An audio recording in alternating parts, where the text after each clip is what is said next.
What's up, dogs and dogettes? Today we have a 1960 Bel Air flat top. Let me show this to you guys. So we are going to be installing it's over there. Anyways, I have a 3-pump hoppos setup over there, 8 batteries, 14-inch cylinders, wishbone. This thing's getting the works. So he's going to have a somewhat high lockup. He wants it to 3-wheel. And this thing's gonna be pretty rad, guys. We got some ball joints and bushings. We'll be extending the upper control arms as well as reinforcing the frame, doing a partial wrap on it to kind of help to strengthen up the frame. Also got this 52 Ford Victoria in the shop too, just kind of touching some stuff up on the hydraulics. So just got back from the metal store. I picked up some 2x2 square tubing, some 2x2 angle iron, and 1x2 rectangle tubing.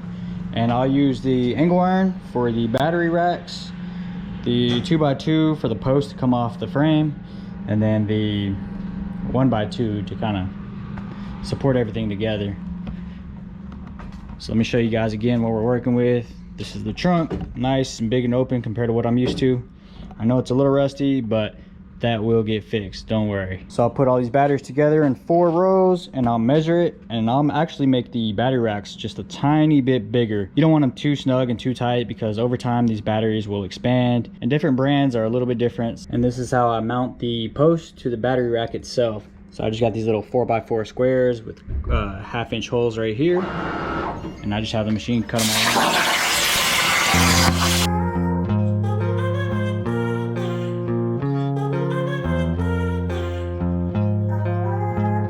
So I kind of got the trunk mocked up where I'm gonna cut, and here's the plates. They're still a little warm. I just have them tack welded on there, and pretty much those are gonna sit on top of the frame right there, and then the battery rack will get bolted to this. So I'm just gonna cut a hole right there. I'm not too worried about making it look the prettiest because obviously this trunk pan is gonna get replaced. So I'm just gonna go ahead and, like I said, cut a square hole right there so I can weld these pieces on, and then I can lay my battery rack on there and kind of position it how I need to weld it all together.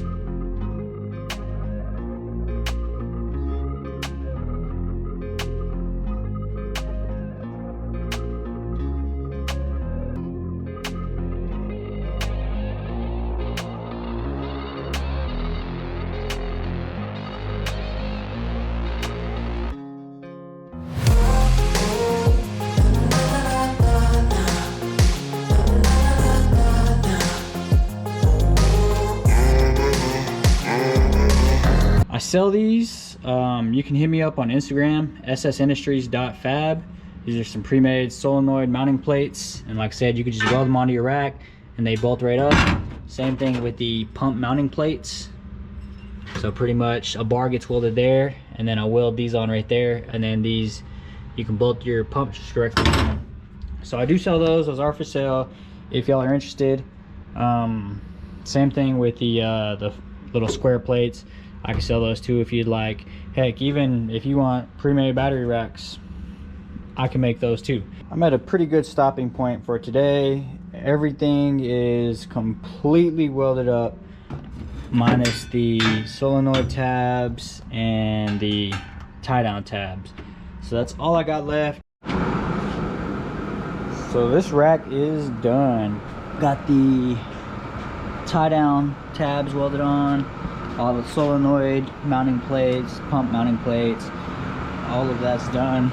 So this thing's pretty much ready to go in the car now. Welded a bolt on there, and that's where the ground for the batteries are gonna go right there. So that's what I usually do on all my setup. Just went ahead and slapped everything together. Just one more mock-up before, you know, I paint it and all that stuff. Obviously the old stuff has to come out before the new stuff can go in. So undid the shock, that'll get taken out. Jacked up the car, put on the jack stand, jacked it up as high as I can go, and then it made the spring pretty loose, so I'm just gonna grab a pry bar and pry that out real quick. We'll go ahead and bust these lower control arms off, get them cleaned up, and then weld the power balls on right there where the factory spring pocket went. And then go ahead and cut a hole through here and through the trunk so the cylinder can run through there. Went ahead and took the lower trailing arms to the sandblaster. Check these out, they look brand new. They're gonna cut that off and weld the power balls on right there. But this makes everything a lot easier. And these bad boys are in. So I went ahead and recessed it in a little bit and welded them all the way across, all four sides. Now I'm gonna press these bushings out and get these things over the powder coat.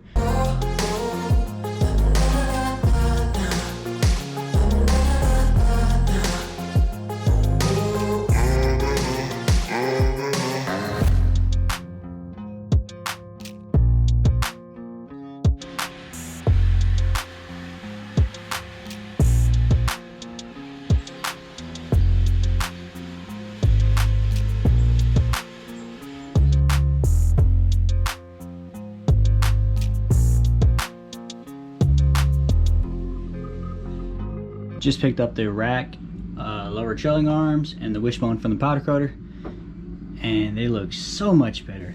I don't know if you guys remember how they looked before, but they were looking pretty rough. But now they look nice and brand new, and I don't think I'll ever go back to spray painting arms and stuff like that. Just buy the bushings, I'll strip them down for you, take them over there to powder coater, and get them powder coated. Because they'll end up looking brand new, and they're done right, and they'll last you forever. So might as well just get them done like that. Matt just brought the axle back all cleaned up, nice and shiny. He went ahead and pressed these bushings in for me, make it a little easier on me. Next step, what I'm gonna do is start just doing the partial wrap on here.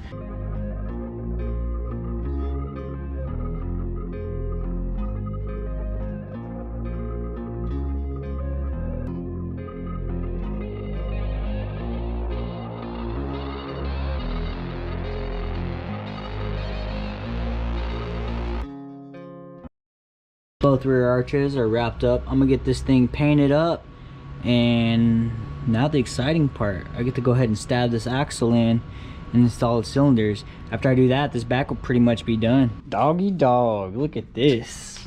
Woo-wee.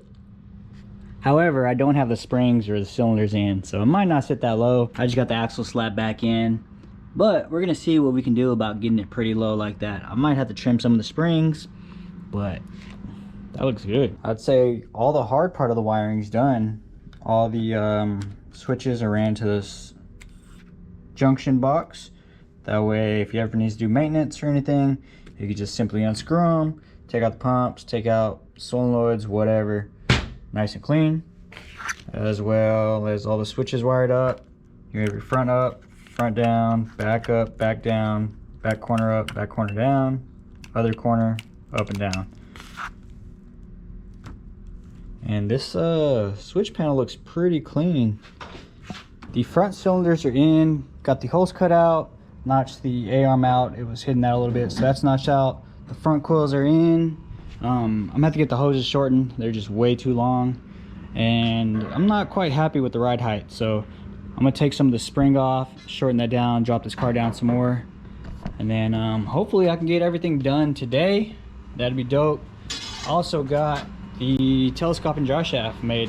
He knocked it out super quick for me. Got the HD carrier bearing, telescoping part for the draw shaft, so I'm gonna get that slapped in as well as the brake line. And if everything goes good, this car should be pretty much done today, where we could take it out on the streets. Still do the A-arms and reinforce the frame, but at least the hydraulic aspect of it will be done.